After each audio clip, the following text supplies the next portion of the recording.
नमस्कार। आपके अपने YouTube channel GK Chopra ji में आपका स्वागत है। आज का जो हमारा टॉपिक है वो है अव्यय।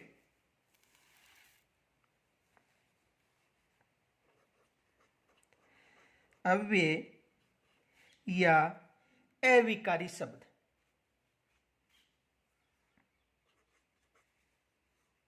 अविकारी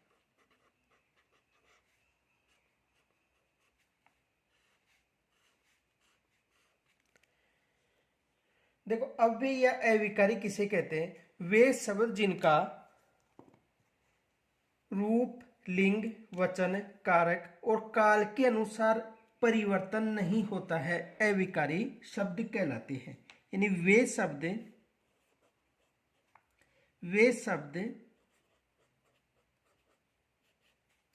जिनका रूप,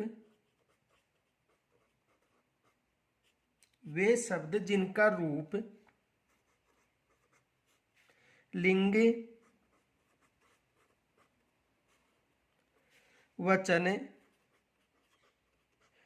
वचन, कारक और काल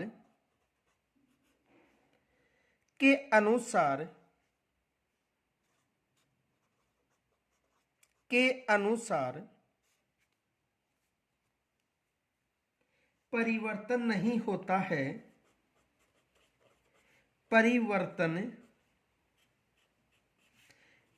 होता है,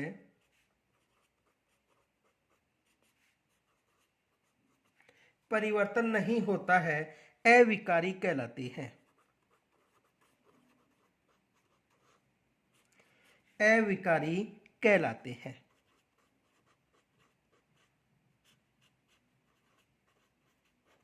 यानी वे शब्द जिनका रूप, लिंग, वचन, कारक, काल के अनुसार परिवर्तन नहीं होता है, क्या कहलाते हैं? अविकारी शब्द कहलाते हैं। अब देखो, उदाहरण देखो, जैसे लड़का धीरे धीरे चलता है। लड़का धीरे धीरे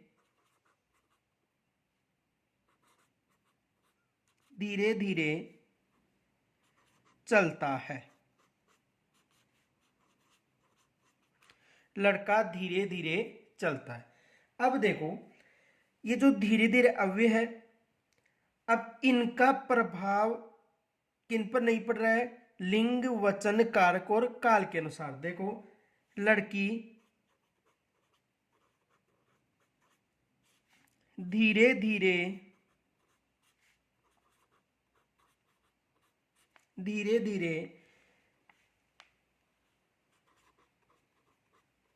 चलती है। तो इनका प्रभाव लिंग, वचन और काल पर नहीं पड़ रहा है। लड़के धीरे धीरे चलते हैं। लड़के धीरे धीरे चलते हैं। तो देखो, ये है, क्या है? अव्यय या अविकारी।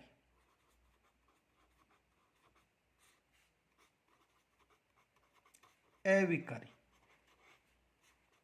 तो देखो, यानी कहने का मतलब, वे शब्द, यानी ये जो शब्द है जिनके रूप पर लिंग, वचन, कारक और काल के अनुसार परिवर्तन नहीं होता है। तो देखो, इनके अनुसार, जैसे लड़का है तो लड़का धीरे धीरे चलता है, लड़की धीरे धीरे चलती है और लड़के धीरे धीरे चलते हैं। तो यानी कहने का मतलब, जो अव्यय या अविकारी शब्द होते हैं उनका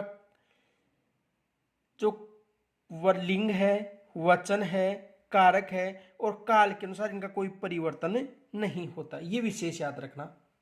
आगे देखो, जो अविकारी अव्यय हैं उनके 5 उपभेद हैं।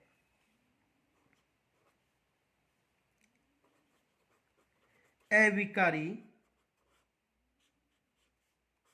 या अव्यय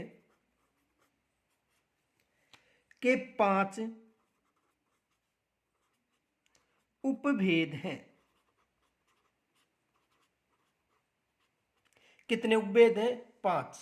यानी अव्यय या जो अव्यय या अविकारी शब्द है उनके कितने भेद हैं? उपभेद 5। देखो कौन कौन से 5 है। पहला है क्रिया विशेषण, क्रिया विशेषण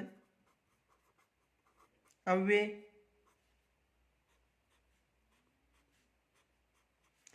क्रिया विशेषण अव्यय। दूसरा है संबंध बोधक अव्यय, संबंध बोधक अव्यय। तीसरा है समुच्चय बोधक अव्यय,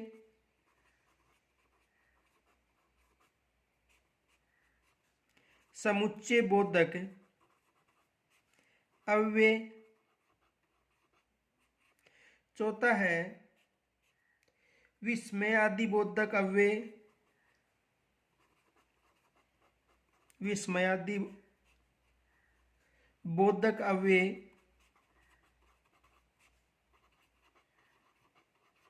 और पांचवा है निपात।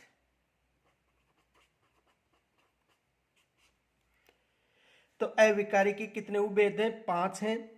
क्रिया विशेषण अव्यय, संबंध बोधक अव्यय, समुच्चय बोधक अव्यय, विस्मयादि बोधक अव्यय और निपात। तो सबसे पहले देखो हम पढ़ेंगे क्रिया विशेषण अव्यय।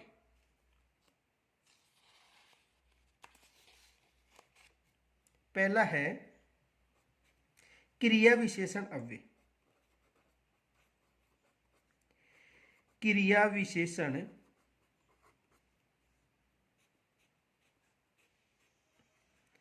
अव्यय, क्रिया विशेषण अव्यय। यानी देखो क्रिया विशेषण अव्यय किसे कहते हैं? वे अव्यय शब्द जो किसी क्रिया के तुरंत पहले प्रयुक्त होकर उसकी विशेषता का बोध कराते हैं। क्या कहलाते हैं? क्रिया विशेषण अव्यय। यानी वे अव्यय शब्द जो किसी क्रिया के तुरंत पहले प्रयुक्त होकर उसकी विशेषता का बोध कराते हैं उन्हें क्या कहा जाता है? क्रिया विशेषण अव्यय कहा जाता है। तो देखो वे अव्यय शब्द, वे अव्यय शब्द, वे अव्यय शब्द जो किसी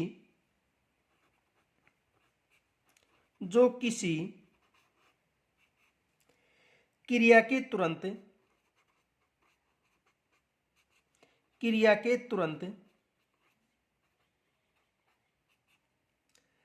पहले, क्रिया के तुरंत पहले प्रयुक्त होकर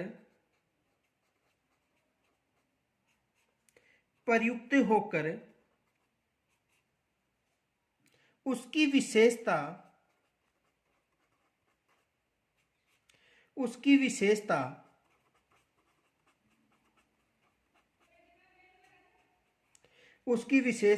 बोध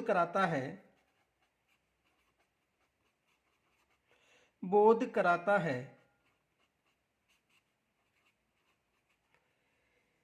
क्रिया विशेषण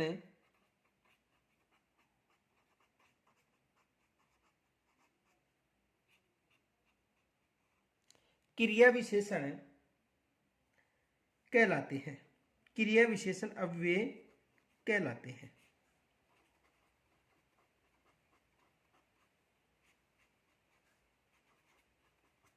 देखो क्रिया विशेषण यानी वे अव्यय शब्द जो किसी क्रिया के तुरंत पहले प्रयुक्त होकर उसकी विशेषता का बोध कराते हैं। कौन से अव्यय कहलाते हैं? क्रिया विशेषण अव्यय कहलाते हैं। उदाहरण देखो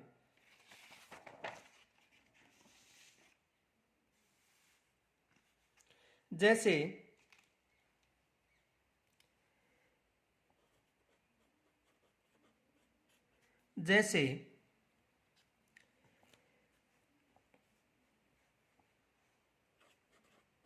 काला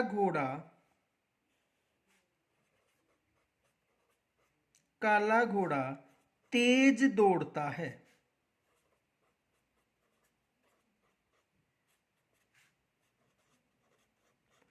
काला घोड़ा तेज दौड़ता है। तो क्रिया से पहले ये तेज क्या है, अव्यय है। तो कहने का मतलब वे अव्यय शब्द जो क्रिया से पहले, ये क्रिया है दौड़ना, क्रिया से पहले जुड़कर उसकी विशेषता का बोध कराता है। तो काला घोड़ा है, ठीक है, तो ये संज्ञा है और ये क्या है, क्रिया। तो क्रिया से पहले जुड़कर उसकी विशेषता का बोध कराता है, क्या कहलाता है, क्रिया विशेषण अव्यय। दूसरा उदाहरण देखो, बच्चा धीरे धीरे चलता है। बच्चा धीरे धीरे चलता है।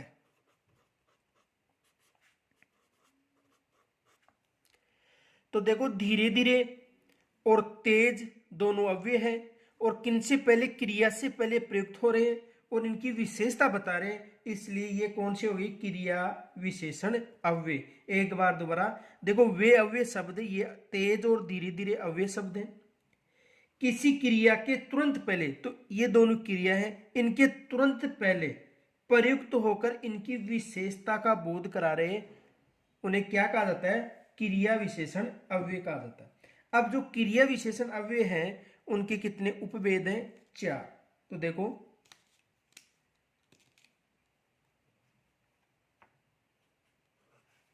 क्रिया विशेषण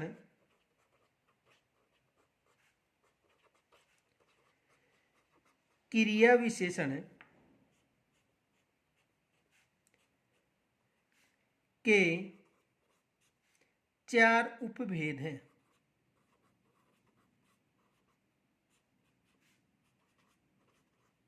कितने उपभेद हैं, 4 उपभेद हैं। ये विशेष याद रखना। 4 कौन कौन से, देखो, पहला है काल बोधक क्रिया विशेषण। काल बोधक क्रिया विशेषण।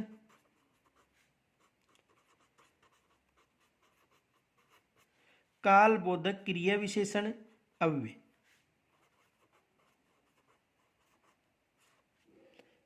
दूसरा है स्थान बोधक क्रिया विशेषण अव्यय। स्थान बोधक क्रिया विशेषण अव्यय।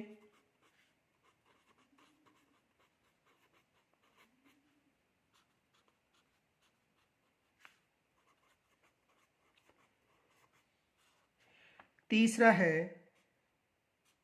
परिमाण बोधक क्रिया विशेषण अव्यय। परिमाण बोधक क्रिया विशेषण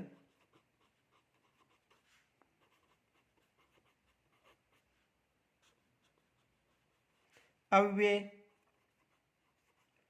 और चौथा उपभेद है रीति बोधक क्रिया विशेषण अव्यय।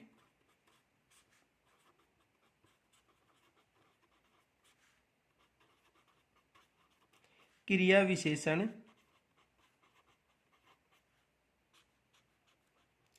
अव्यय। तो क्रिया विशेषण के कितने उपभेद हो गए, 4। काल बोधक क्रिया विशेषण अव्यय, स्थान बोधक क्रिया विशेषण अव्यय, परिमाण बोधक क्रिया विशेषण अव्यय, रीति बोधक क्रिया विशेषण अव्यय। तो सबसे पहले पढ़ेंगे काल बोधक क्रिया विशेषण अव्यय। पहला है काल बोधक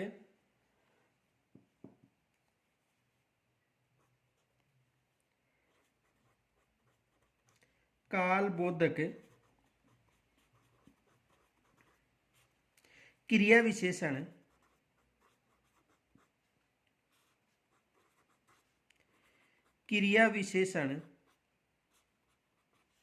अव्यय।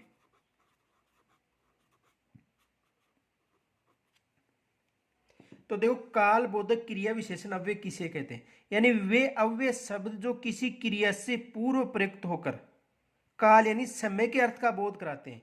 किसका अर्थ का बोध कराते हैं, समय के अर्थ का बोध कराते हैं, क्या कहलाते हैं, काल बोधक क्रिया विशेषण। तो देखो, वे अव्यय शब्द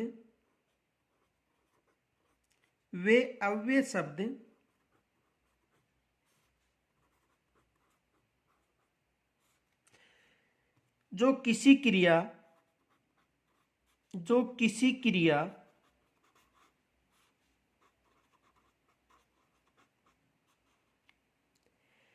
के पूर्व जो किसी क्रिया के पूर्व प्रयुक्त होकर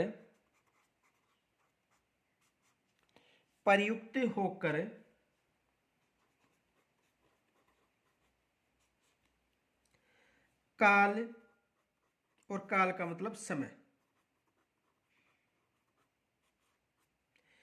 के अर्थ का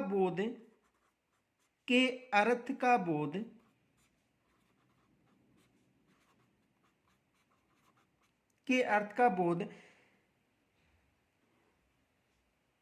कराते हैं, क्या कहलाते हैं? काल बोधक क्रिया विशेषण कहलाते हैं। काल बोधक क्रिया विशेषण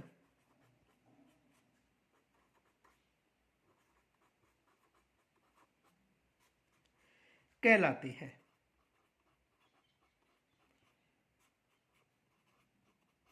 यानी काल बोधक क्रिया विशेषण किसे कहते हैं?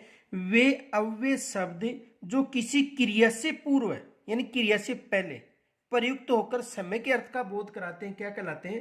काल बोधक क्रिया विशेषण कहलाते हैं। जैसे उदाहरण देखो, जैसे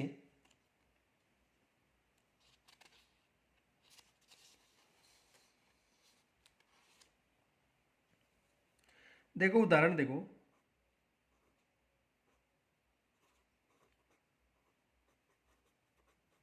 जैसे मोहन बहुत पहले चला गया। मोहन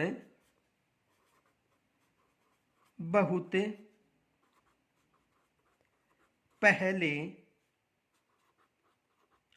चला गया। मोहन बहुत पहले चला गया। अब देखो ये जो पहले है ये किसका बोध करा रहा है? समय का।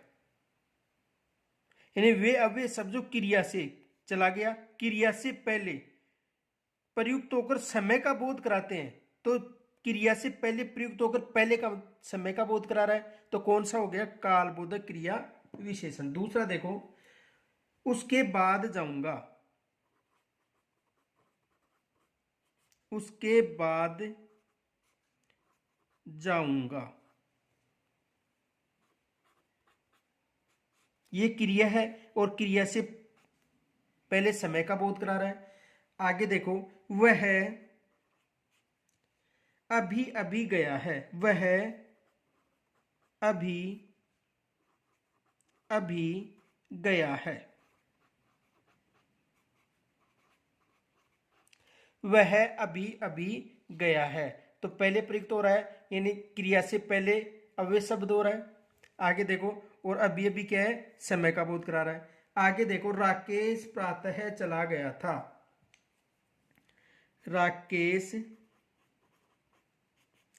प्रातः चला गया था। राकेश प्रातः चला गया था, तो प्रातः यानी सुबह यानी समय का बोध करा रहा है। आगे देखो, अन्य उदाहरण देखो,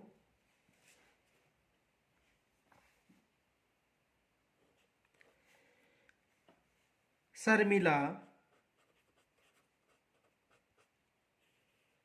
अभी अभी आई है। अभी अभी आई है। अन्य उदाहरण देखो, वह तो हमेशा जाता रहता है। वह तो हमेशा जाता रहता है।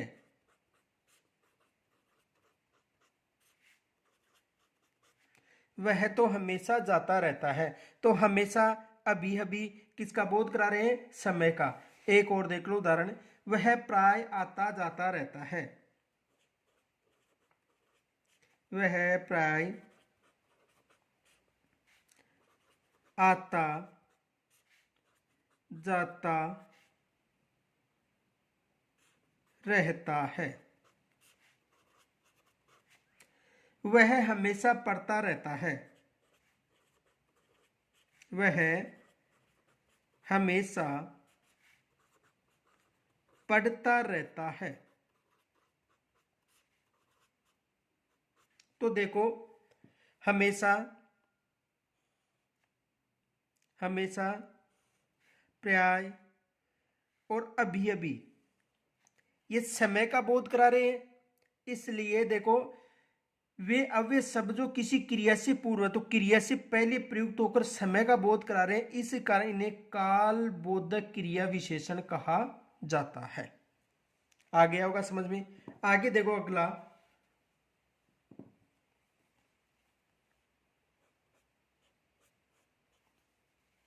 स्थान बोधक क्रिया विशेषण।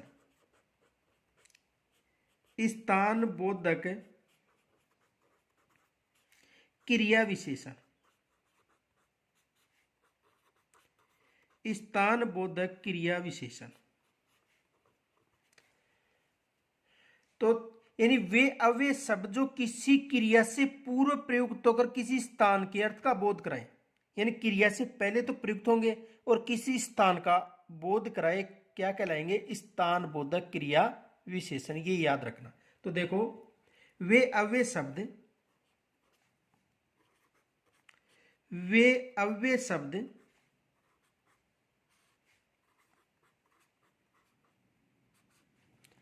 जो किसी क्रिया से, जो किसी क्रिया से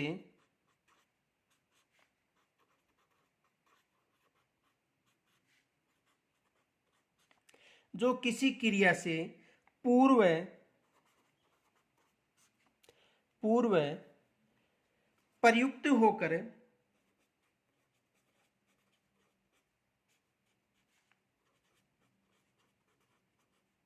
जो पूर्व प्रयुक्त होकर स्थान के अर्थ का बोध कराए, स्थान के अर्थ का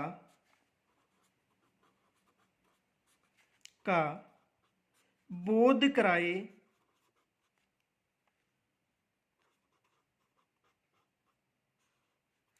स्थान बोधक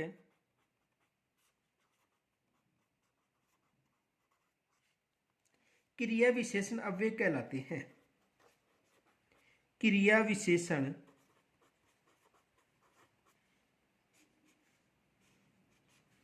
अव्यय कहलाते हैं।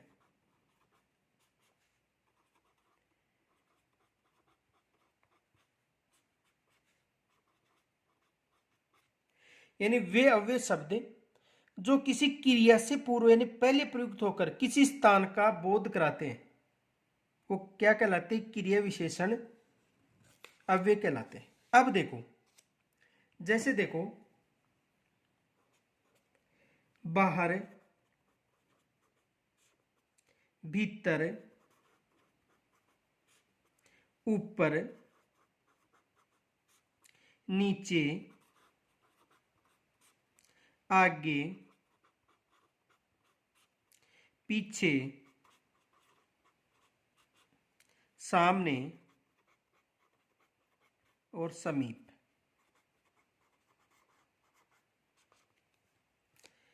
तो देखो, उदाहरण देखो,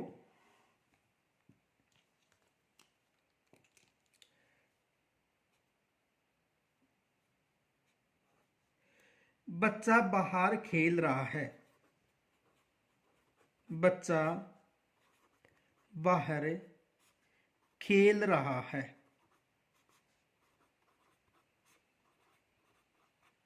तो क्रिया से पहले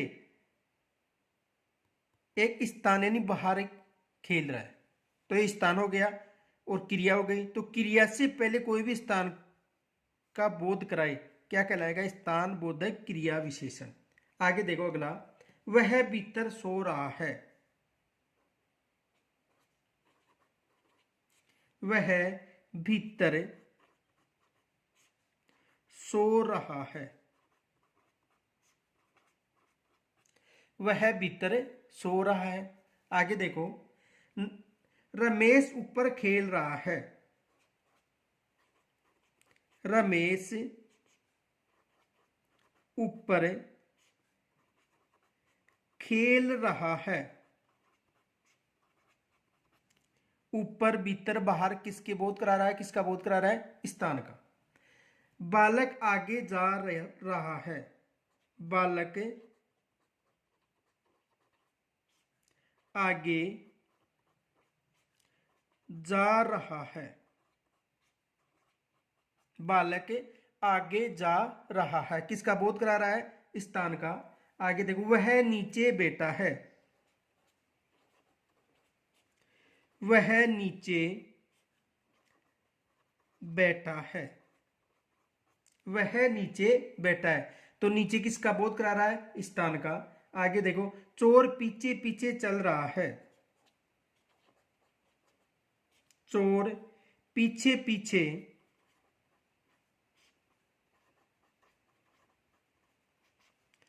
चल रहा है। चोर पीछे पीछे चल रहा है। वह समीप चला गया। वह समीप चला गया। तो यानी कहने का मतलब देखो, स्थानबोधक क्रिया विशेषण यानी वे अव्यय शब्द जो किसी क्रिया से पूर्व, जो क्रिया है उससे पूर्व प्रयुक्त होकर स्थान के अर्थ का बोध कराए, स्थान बोधक क्रिया विशेषण कहलाते हैं। तो देखो, इनमें जैसे बाहर, भीतर, ऊपर, आगे, नीचे, पीछे पीछे और समीप किनका बोध करा रहे हैं, स्थान का बोध करा रहे हैं। और ये जो अव्यय शब्द क्रिया से पहले प्रयुक्त हो रहे हैं, किन से पहले प्रयुक्त हो रहे हैं, क्रिया से पहले प्रयुक्त हो रहे हैं। इस कारण स्थान बोधक क्रिया विशेषण अव्यय कहा जाता है। यहां तक समझ में आ गया होगा। अगला देखो,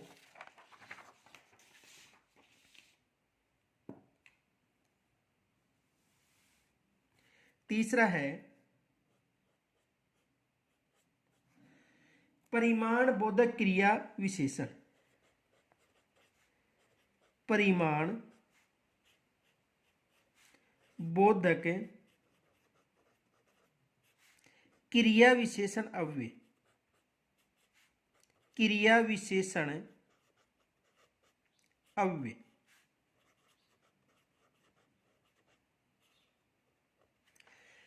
परिमाण बोधक क्रिया विशेषण अव्यय।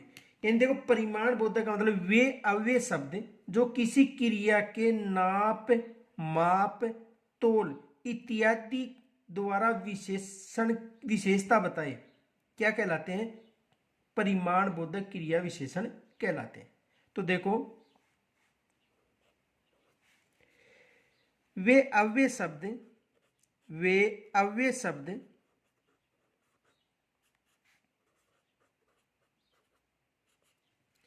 जो किसी क्रिया की, जो किसी क्रिया की, किसी क्रिया की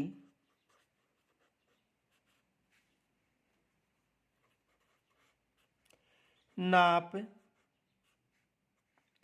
माप, नाप माप, तोल इत्यादि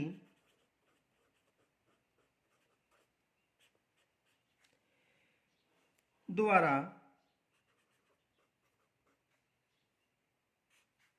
विशेषता बताते या बतलाते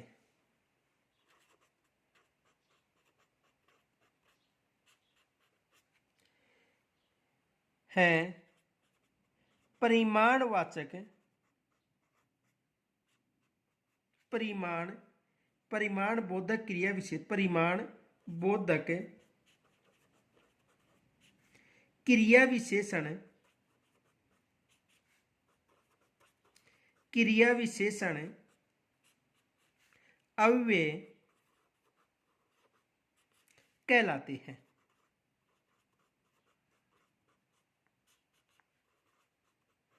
देखो, यानी कहने का मतलब कि वे अव्यय शब्द जो किसी नाप माप और तोल इत्यादि का बोध कराते हैं। किन का बोध कराते हैं?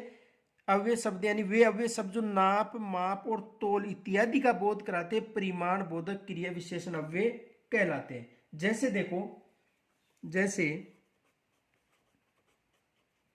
थोड़ा,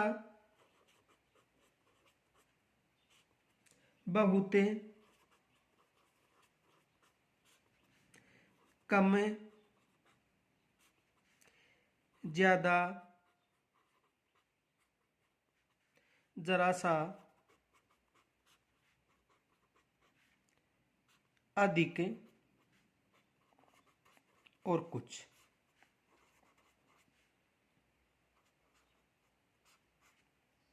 जैसे उदाहरण देखो, वह थोड़ा थोड़ा पीता है। वह थोड़ा थोड़ा पीता है। अब देखो, यानी वह थोड़ा थोड़ा पीता है, जो ये नाप है, ठीक है, और उससे पहले क्या है? अव्यय है। तो यानी वे अव्यय शब्द जो किसी नाप माप और तोल का बोध कराते हैं, क्या कहलाते हैं? परिमाण बोधक अव्यय कहलाते हैं। जैसे रमेश बहुत ज्यादा खाता है। रमेश बहुत ज्यादा खाता है। रमेश बहुत ज्यादा खाता है। आगे देखो, लड़की अधिक खाती है। लड़की अधिक खाती है। लड़की अधिक खाती है। वह कम खाती है। वह कम खाती है। तो देखो, यानी कहने का मतलब है कि जहां पर नाप माप और तोल का बोध हो और उनकी विशेषता बताए तो परिमाण बोधक क्रिया विशेषण अव्यय कहलाते हैं। यानी वे अव्यय शब्द, जो भी अव्यय शब्द हैं, वो नाप माप और तोल का बोध कराए तो क्या कहलाएंगे? परिमाण बोधक क्रिया विशेषण अव्यय कहलाएंगे। देखो, पीता, खाता, खाती, खाती, ये क्या है? परिमाण बोधक। और थोड़ा थोड़ा, बहुत ज्यादा, अधिक और कम, ये क्या है? अव्यय है।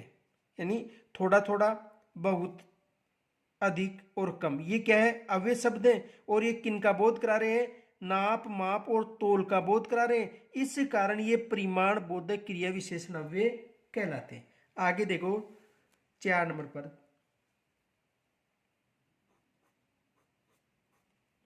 रीति बोधक क्रिया विशेषण।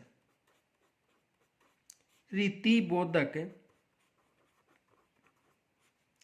क्रिया विशेषण। रीति बोधक क्रिया विशेषण अव्यय। रीति बोधक क्रिया विशेषण अव्यय। तो देखो, वे अव्यय शब्द जो किसी क्रिया की रीति का बोध कराए, किसी क्रिया की रीति का बोध कराए, क्या कहलाएंगे? रीति बोधक क्रिया विशेषण अव्यय।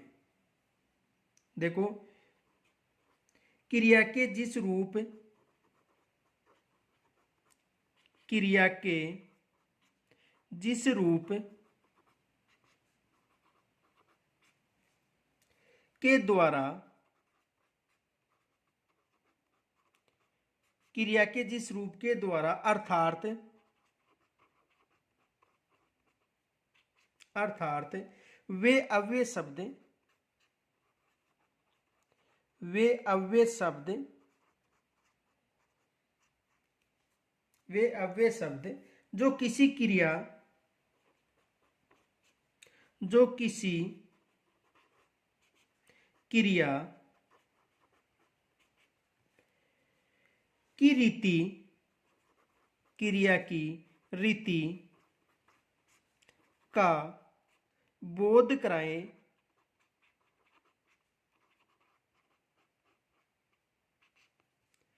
रीति बोधक क्रिया विशेषण अव्यय कहलाते हैं। विशेषण अव्यय कहलाते हैं।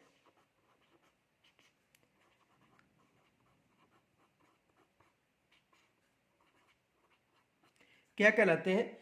रीति बोधक अव्यय कहलाते हैं। यानी कहने का मतलब क्रिया के जिस रूप के द्वारा, अर्थात वे अव्यय शब्द जो किसी क्रिया की रीति का बोध कराए, क्या कहलाते हैं? रीति बोधक क्रिया विशेषण अव्यय कहलाते हैं। जैसे देखो जैसे वह धीरे धीरे चलता है। वह धीरे धीरे चलता है। वह धीरे धीरे चलता है। दूसरा देखो, वह अचानक गिर गया। वह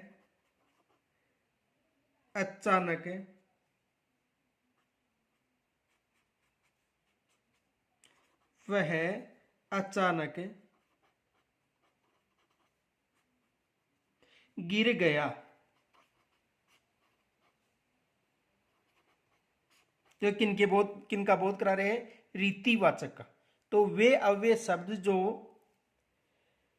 रीति का बोध कराए, रीति बोधक क्रिया विशेषण अव्यय कहलाते हैं। तो यहां तक समझ में आ गया होगा। यदि कोई समस्या हो तो कमेंट्स के द्वारा बताएं, और जो संबंध बोधक अव्यय है उनका अध्ययन हम कल करेंगे। धन्यवाद।